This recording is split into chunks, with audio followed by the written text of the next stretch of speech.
Good morning, everyone, and welcome to our Heavenly Parent Holy Community Oceania Hundoke. Today is Sunday, the 7th of September 2025, and today Reverend Daniel Meadows will be presenting. It's also the 16th of July in the 13th year of Chomilguk. So thank you all for coming, and let's begin with a bow to our true parents of heaven, earth, and humankind. Chanji Champuninge Kambai.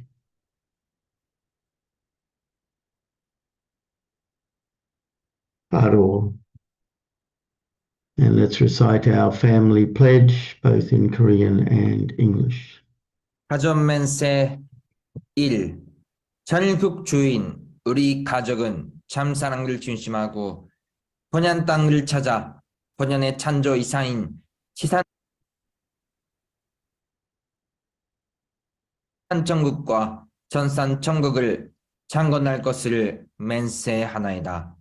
Family pledge number 1. Our family, the owner of Chongguk, pledges to seek our original homeland and build the kingdom of God on earth and in heaven, the original ideal of creation, by centering on true love. Thank you. And I'd like to share again Father's prayer that he gave on the day of the love of God, 20th of May 1984.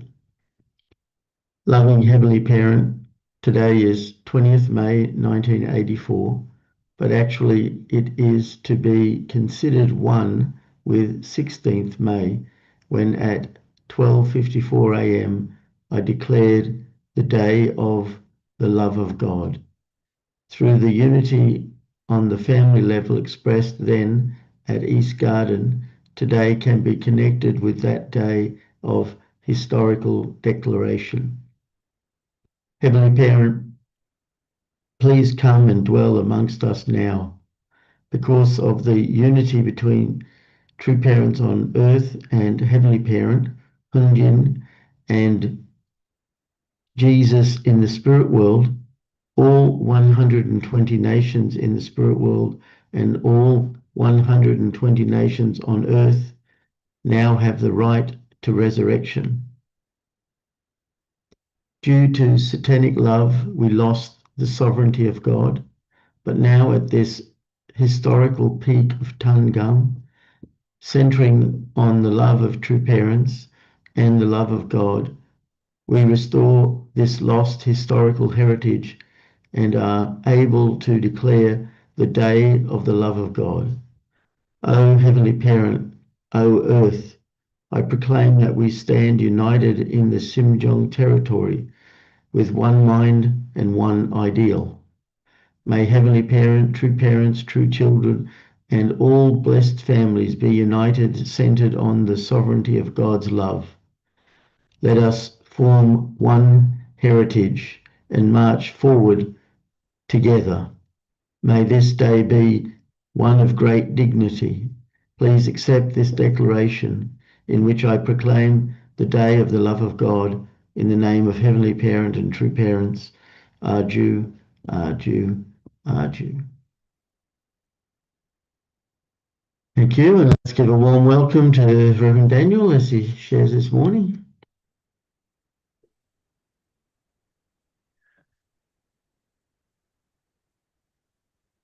Morning, brothers and sisters.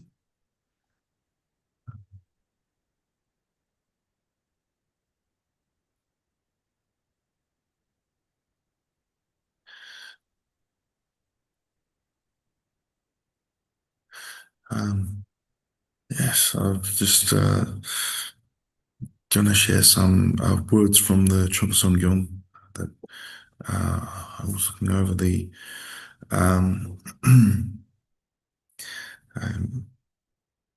yesterday I got to looking into our footprints of true parents books that we have here as we're coming up to the receiving Shinchil and Shinun and Yume missionaries. This is our sort of one of our more historical visits because of true family don't often come, especially sort of um, the kind of anyway direct true family. Um, so yeah, it becomes it's really going to be a very historical day and a very historical visitation um, in this coming week. So it's anyway, as I was reading looking through this book, the Footprints of True Parents, it was very really amazing to see the course of uh, first generation in Australia and in Oceania. But anyway, it's very cursory, but it was very interesting because it's this kind of history is, unless it's written down, we really don't have any kind of, I guess, there's no way to know it or no way to hear about it. So it was very interesting. The stories that I have heard from the first generation, I've been able, looked at this book and I said, oh, I remember some of these things, and it's interesting. It's all there together, and then there's photos of those times. And anyway, it was very, very, very interesting to read like this because I know some of the members, some of you who have been through it and who have lived through it and who are, for you, this is the story of my life. This is what we did and this is kind of like that. But there's kind of that aspect to it. But also when I have a look at it myself, it feels like I'm reading some kind of history of the past or some sort of uh, similar to like reading about the beginning of a nation or the beginning of the beginning of Christianity, something like this. It had some sort of historical level significance of this story. And as I'm reading it, I'm sort of thinking maybe this is really how people will read this in future, as well as like something that they will reminisce and be like, oh wow, this amazing beginning in these countries like Australia and New Zealand and Oceania is really what an interesting time, and I wonder what it would be like if I was there, kind of thing. So anyway, that was a very interesting read, and I came across these passages in the Chongsonggung, kind of that sort of felt they hit that same vein of thought or that same realm of heart. So anyway, I'll uh, read them and share them now. So this first one, this first section, there was 3 different sections, and I just put them in sort of paragraphs. But whether we know it or not, we are heading for a certain destination. We are getting closer, both when we are moving and when we are resting. Not just you, but also this people, this world, and even heaven and earth are headed there. We're moving to that destination. So even when we are moving or when we are resting, we are going towards a destination. It feels a lot like this description of providential history, that when we get called and we get called to attend True Parents or to fulfill our responsibility, to fulfill what the culmination of our life has become. And in doing that and in following the way and in following God's will, we are on our way to a destination. Even we are sleeping or we are moving, we are doing something, we're on that path. And it's not just us, but the world.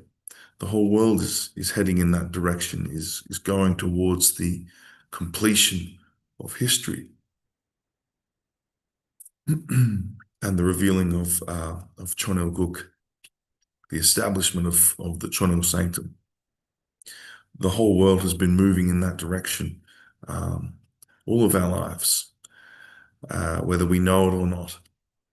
and blessed are those who know it. Adieu. This is an undeniable fact. Where will you go after you lived through this life on earth? This is an important issue that everyone needs to resolve. Religions have mobilized to resolve this issue, as have philosophies and history itself.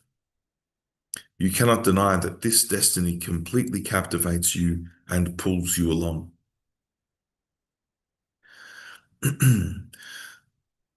So, in this paragraph, it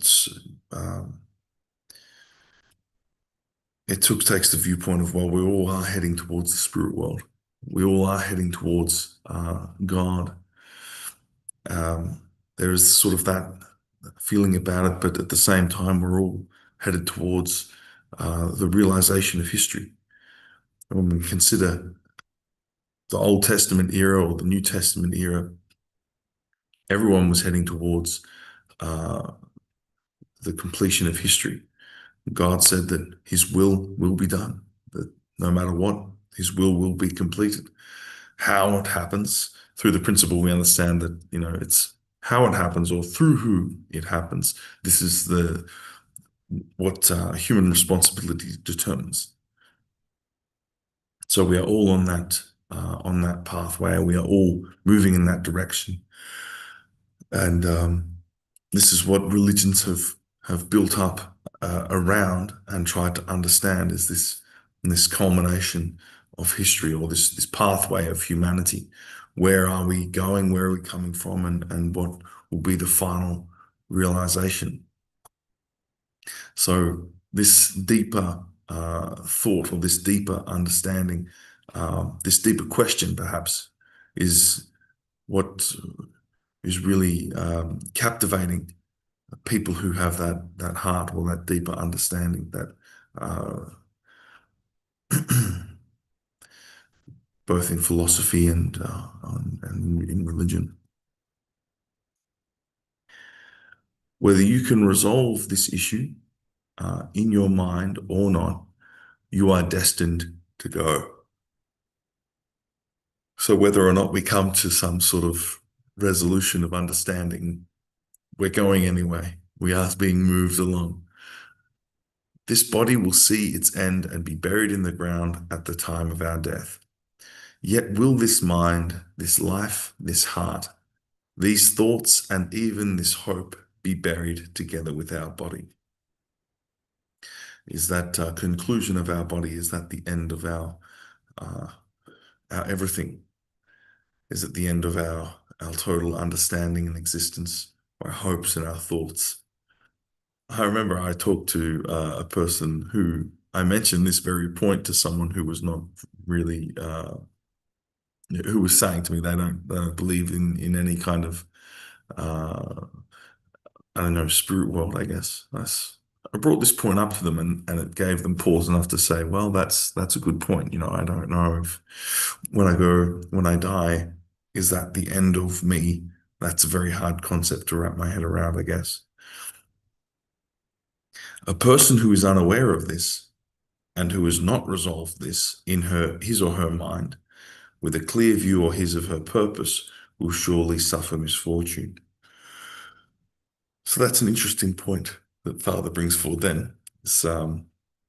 If we have not come to understand this kind of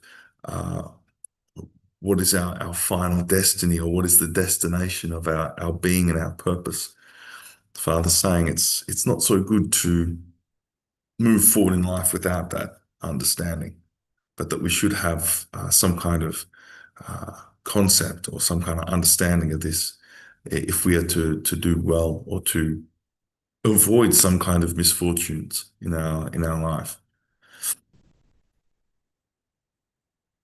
If God is the parent of humankind, what does that tell us about how and why he created us? When the God of love created us, we started out from the place where he had us participating in his love. This is a really profound statement, that we should, if God is a God of love, then when we started our creation, then we started in a place where we were supposed to participate in his love, or that we were participating in his love. I think that's, for me, that's very much, of course, the principle makes that clear, but this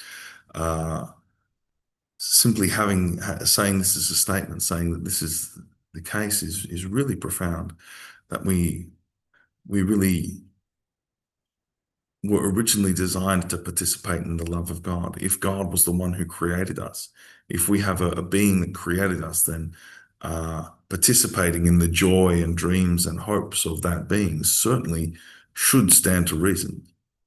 But it does not, I think. I've not really, this is a question I haven't really brought to anyone else, of different religious persuasion or anything like this. But as far as I have understood, that's not something that stands to reason for people who philosophically or religiously think about these things. But it should be. Shouldn't it stand to reason that God wanted us in participation to his love and to his word, if he was the one who brought us about?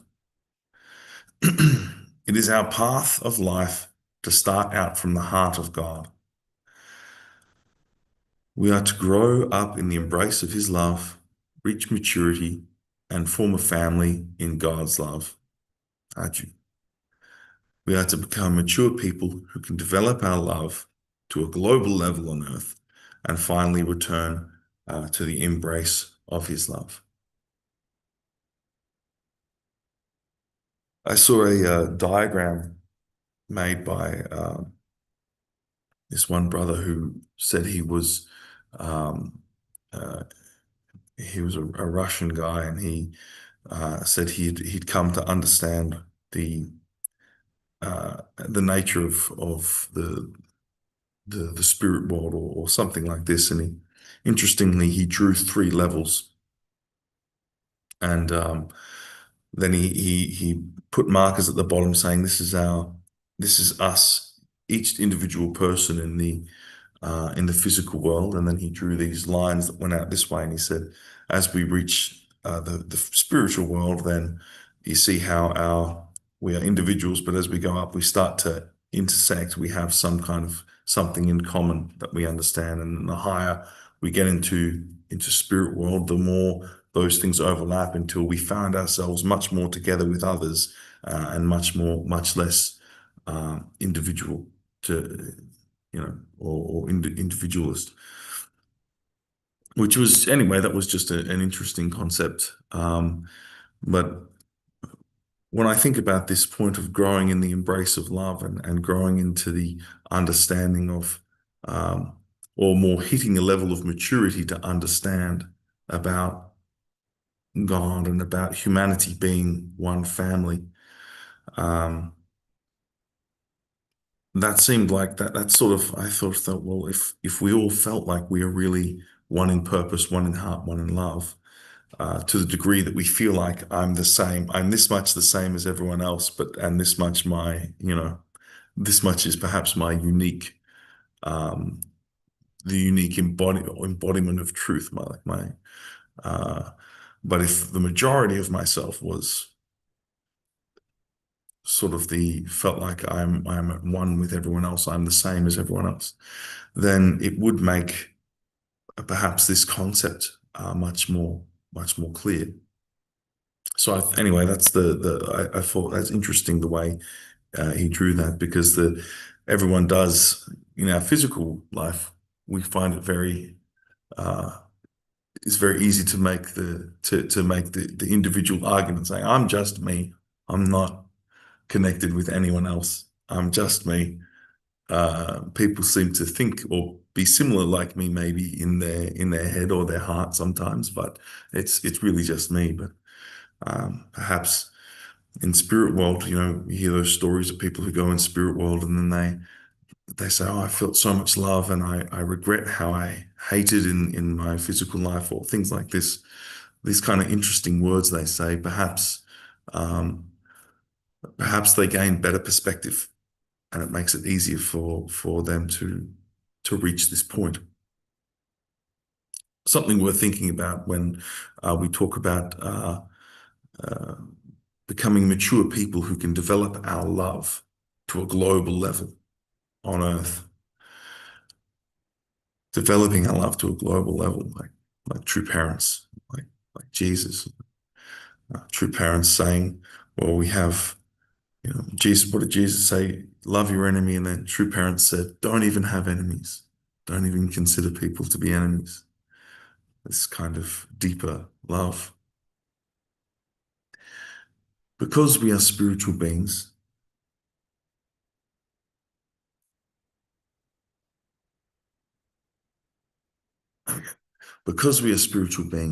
our life is eternal. Why have some people practiced loyalty before heaven, walking the way of death for heaven and with hope in their hearts, though they follow a path many would not have wanted? We're spiritual beings and our life is eternal. Why have some people practiced loyalty before heaven, walking the way of death with hope in their hearts, though they followed a path many would not have wanted?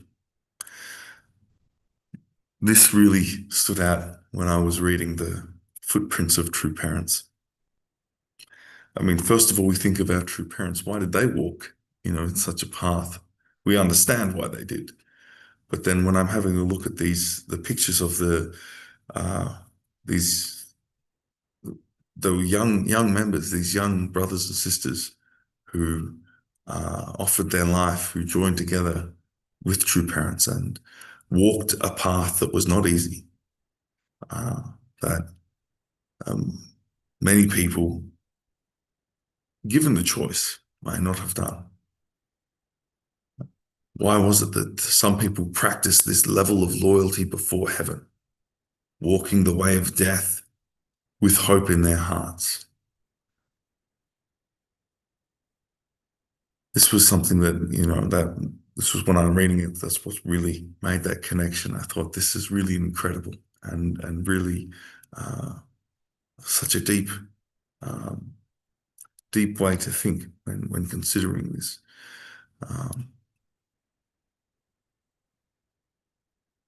They have done so because they felt something that ordinary people could not feel. They knew heavenly values that ordinary people did not know. It was for that reason that they could tread even the path of death. You may encounter adversity or sadness in your course of life. Unless your mind becomes stronger than death, you will inevitably feel regret when you face death and retreat from pain and sorrow.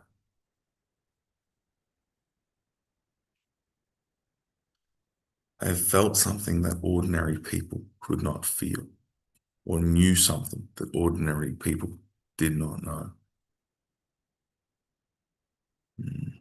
Aren't you? It's brings to mind the course of Buddha, to what little I know of it. Buddha was a son of a rich family and an influential and powerful family, but could observe and had a look and sort of looked and saw, well, there's a lot of suffering in the world. What's the meaning of this? How come my life is easy, or I can have whatever I want, I guess?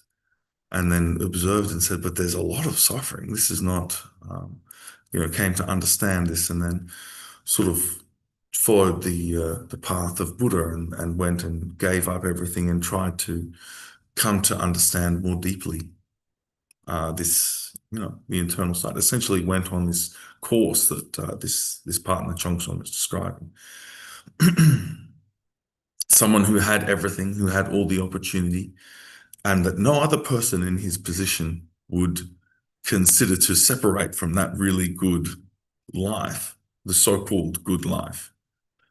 But Buddha clearly had some could feel something that ordinary people couldn't feel, or could understand something that ordinary people could not understand or know.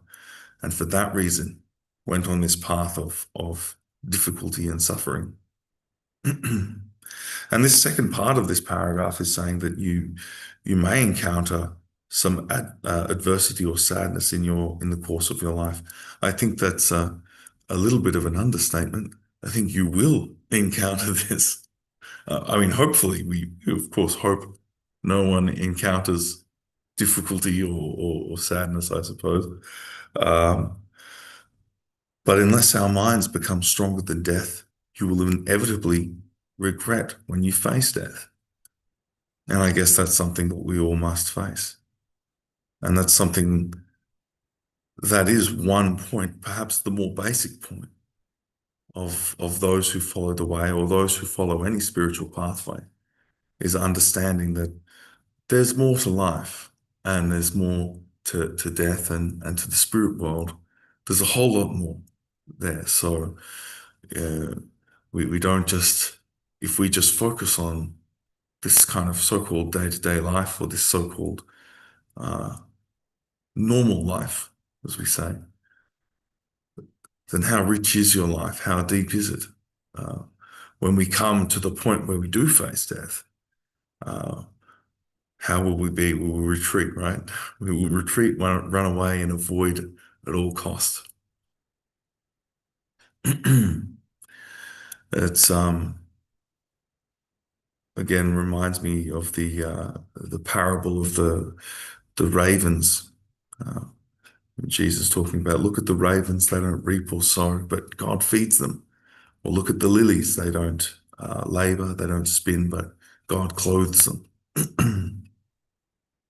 Don't worry about what you eat or wear, but make sure that you are rich towards God.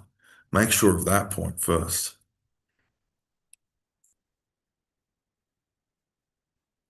You are born from your father and mother. But where do you come from fundamentally? You come from God. You are born through your father's seed in your mother's womb.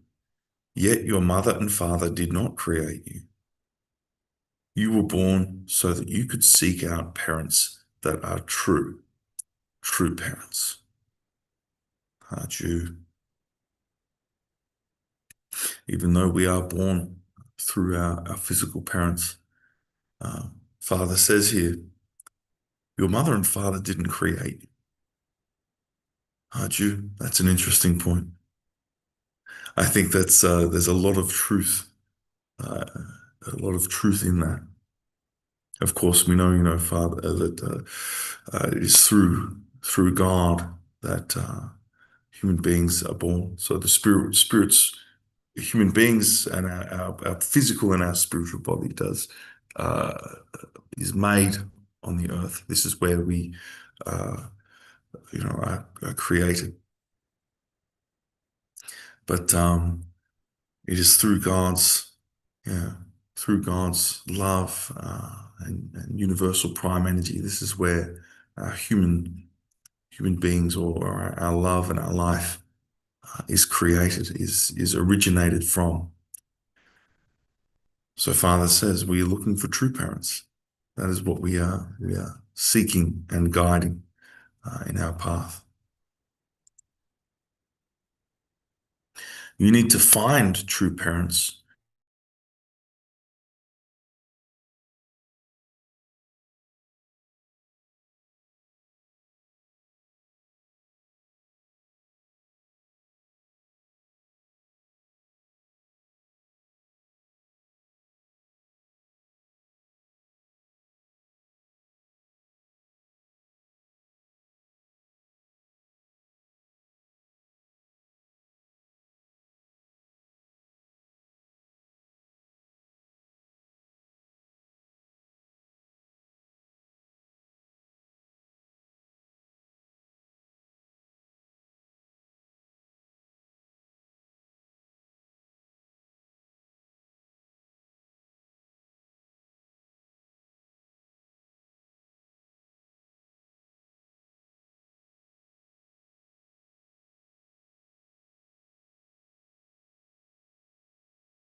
Did he freeze or something? What happened?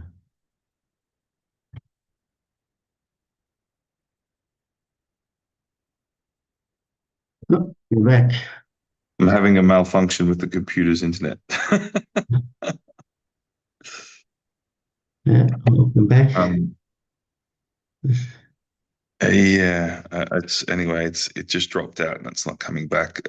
So it will come back, but anyway, while we waited to do that, I'll just continue. And so anyway, I'll just read. Yeah. And Sounds good. choose second best. So that is why the moment of your death is a jubilation, and when you go to meet your true parents, there you will find the true love of true parents. This is the spiritual kingdom of heaven, a place made up of love. June. So we go to meet our okay.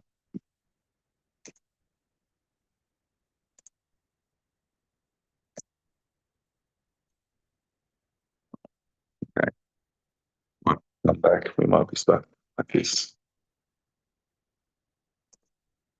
So when we go to this is when we meet our true parents, and this is certainly the case, I think, for members here on. Of course, we still have our true mother together with us here now, but when we consider for members who have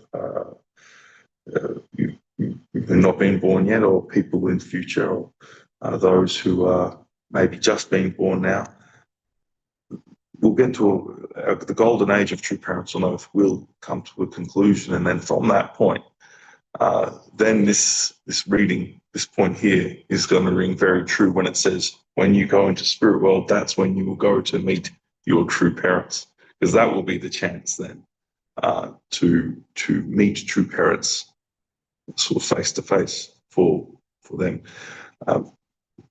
Many brothers and sisters here, perhaps all of them, got to meet true parents face to face physically. So to meet your true parents, you didn't have to go to spirit world, had you? This is the spiritual kingdom of heaven, a place made up of love. When we come, Father talked about the realm of the spirit world. That's the realm of love. We don't breathe air nor water, but we breathe love. It's the realm of love. So when we get to that point, that's when we will find our true home, our true parents. Father continues, and he says, "It is a place abundant with the love of the true parents.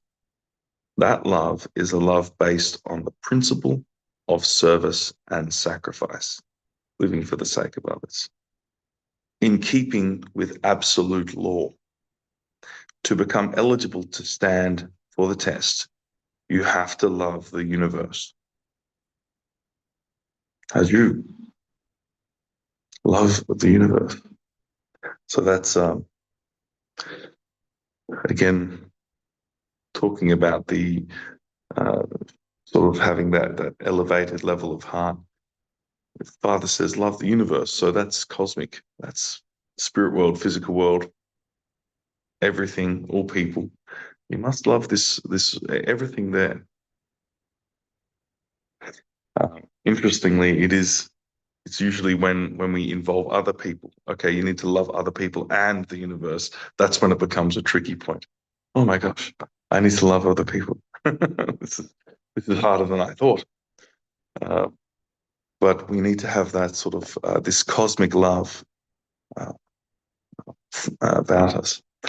I'm really bummed out that the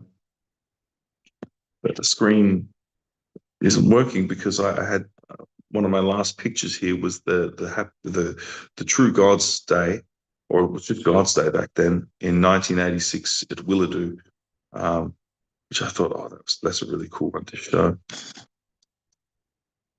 My internet didn't start working. Oh, it did. It did. Hang on. We'll get back online because I wanna show the picture.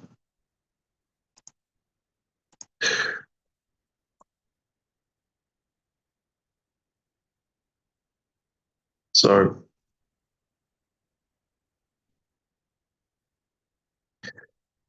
yeah, your life on earth is the training ground for you to love humankind and the examination room.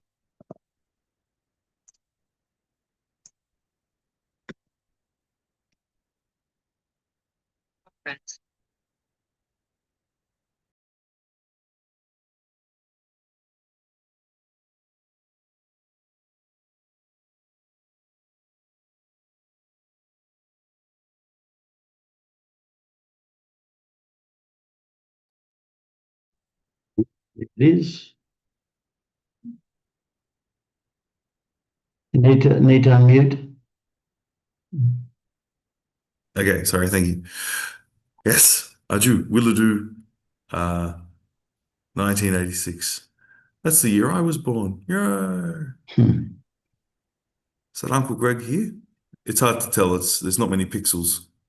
Pixels weren't invented at this point in time. No, I wasn't there. No. What's that, Reverend Hanson? He wasn't there. No, I wasn't there. Oh, Aju. I think that's Anne Bellevance, though. Anyway. So your life on earth is the training ground for you to love humankind and the examination room. That last part of that sentence is interesting and a little scary. It's the examination room. But that sounds more like we're being watched and assessed on our actions. But the training ground for us to love humankind. That was Father's strong training with our fundraising and witnessing was about how we can overcome our concept or how we can overcome our own difficulty in love in order to love all humankind. This is the basis of the universe. If you undergo such experiences and live with such love during your life on earth, meeting the standard, then when you pass on, you will surely come into the presence of God. Arju, if you undergo such experiences and live with such love during your life on earth, when you pass on, you will surely come into the presence of God. This seems to be the common message throughout religious teachings. You need to reach a standard or you need to reach some kind of level of heart. And based on that, when you go into spirit world, you're going to get to a good place. Like this is how your spirit develops in order to find true love, in order to find true God and true parents.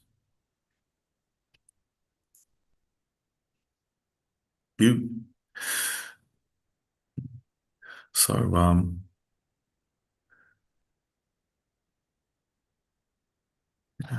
I wish I had to put up more pictures as I went through. It really was an incredible read of that of True Parents' footprints, and as I said, it made it much more poignant of the time we are coming up because I feel like this first visitation of the missionaries Shinchu and Shinhun, this is kind of a some sort of very historical moment for our nation, and especially for the younger generation who are going to be here. This may be the first visitation that they've had as adults or young adults. I think maybe many of them were sort of children in other visitations that we've had that have been quite significant and historical. But this may have been maybe one of the first ones to come about as more sort of an adult or understanding this kind of, having a better, clearer understanding of what's happening. So anyway, it sort of feels like when I had a look at the other visitations of true parents or other true family or this kind of thing, visiting Australia and Oceania, sort of felt, oh, this is like that time, but for now. um, anyway, so I'll conclude there. Get out, get out, get out. No. Adieu. Yes. Yes. So that's anyway. I'll finish my there. Thank you. Thank you. Thank you, Reverend Daniel, for sharing. That many things to reflect on and to really focus in our journey. We're all walking this way together, and we're walking in some way to fulfill the the aspirations that we have. We all made some sort of determination or promise, some very clearly towards God, and sometimes just for our own self. And just thinking about that of course we're walking this life, and it's a training, and as you said there also with examination. But when we reflect on what we take when we leave this physical world, actually we take so much more than we realize. There's so much we take. Not only our spiritual self, our mind, but also our hopes, our dreams, our love. Everything that we have did. But unfortunately, that also incorporates all our regrets and our mistakes, those that we are conscious of, and also those that we didn't realize we did. We know we're not supposed to hurt someone's heart, but when we have our own broken heart, because we all come from a broken lineage, then it's easy to repeat the same brokenness.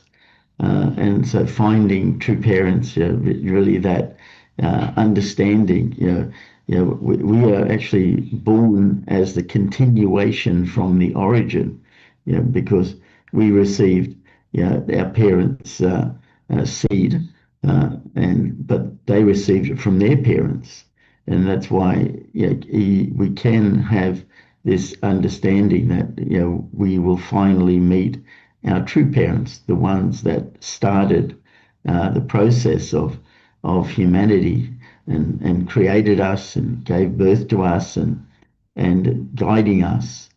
And so when I reflect on the idea of this being, well, more than an idea, the reality of this being training and an examination, we're training, we're learning what we're supposed to do, and we need to practice it again and again. And then we know with enough practice, we do become perfect. But then comes the examination. And being a teacher, I remember always laboring over the test or the examination that that I need to give my students, because there's a body of knowledge that they're given. That's the training, and then they practice it, and then I have to be able to know, did they really understand it? So the exam is used to check to see if you've learned what you've been shown. And so I would create many different types and styles of tests so that I could then put down, yes, this person has understood the concept and is able to demonstrate it, and therefore I can say, yes, he's learnt the lesson, and I can give a percentage or a tick to say, yep, done. You can graduate now, and and then use your certificate to gain employment or something. And so this is the physical analogy, but it's the same outcome for us because we have spent our whole life, and then there's the exam, the test, and as we know, the test is done by the teacher, and as we know, the teacher is the parent because we're all meant to be parents, then teachers, and then owners. And unfortunately, this world, because of the fall, we've got false training and false love. And so we, father and mother have mentioned before that we need to get the tick of approval from both heaven and hell, and so that we can pass successfully. Yes, you've achieved the standard of true love. You weren't tricked by false love, and so we can enter heaven with more dreams and hopes that have been substantialized through love on earth than regrets where we didn't do what we should have done. So yeah, so there's a lot of things to think about and to reflect on. Very good readings this morning. So thank you, and open it up to anyone else who'd like to make a comment. Thank you.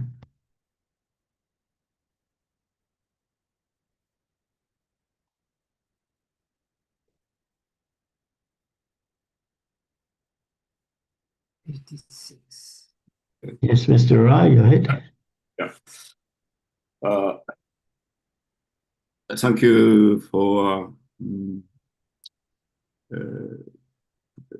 preparation for symphony and symphony version, and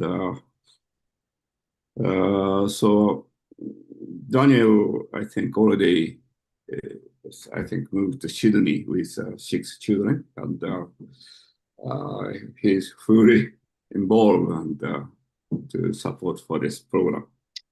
So just I'd like to really share about his Sunday service, Shojon Nui. I think that kind of Sunday service for the kids is, I think, maybe cannot see, very few in the world.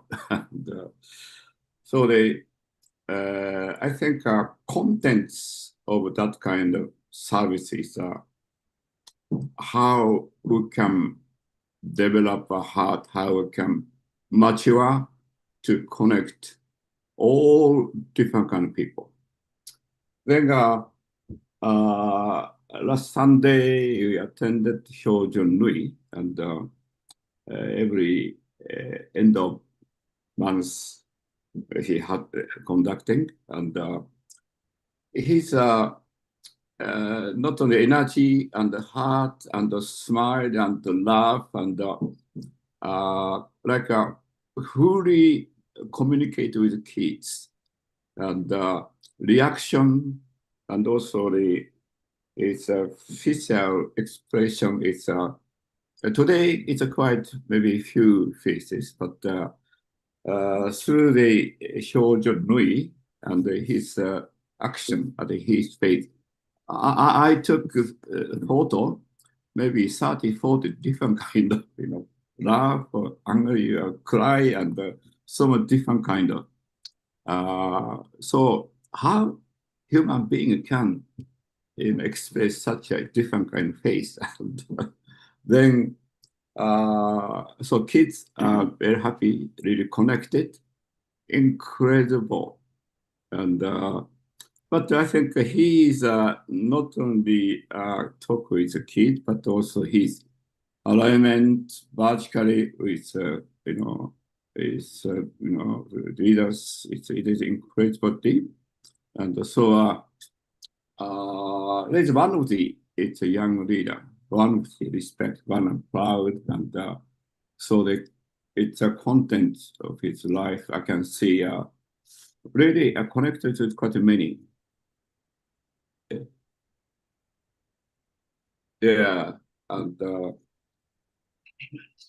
yeah. So I talk about Daniel, my wife mentioned, and so how we can be mature, for the how can to reach the global level. That is today's father's meeting, and so the already I can see one of the model, and really I think we heard before to father when talk to children that it is incredible.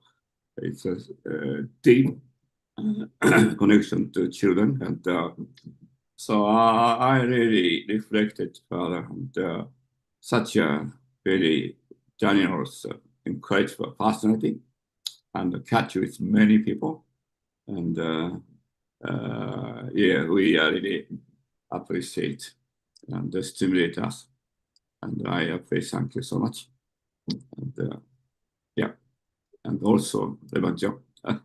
Thanks so much. Thank you, Mr. Rai. Thank you, Thank you. Mr. Wright. Thank you.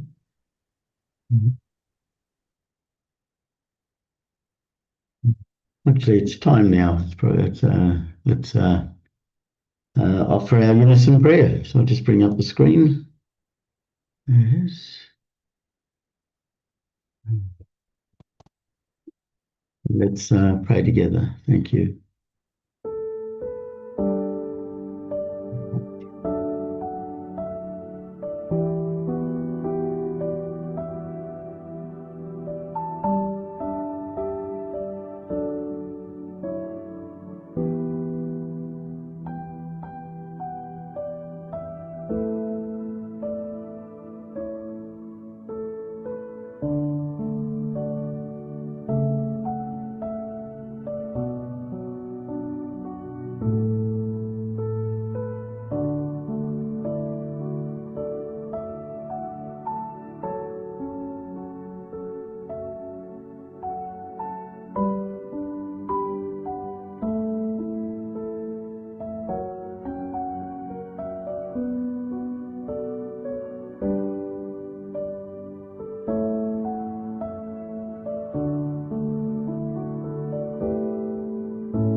Jew, Jew, Jew.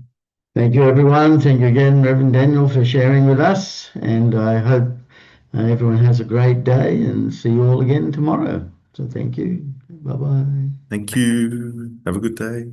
Thank you, Daniel.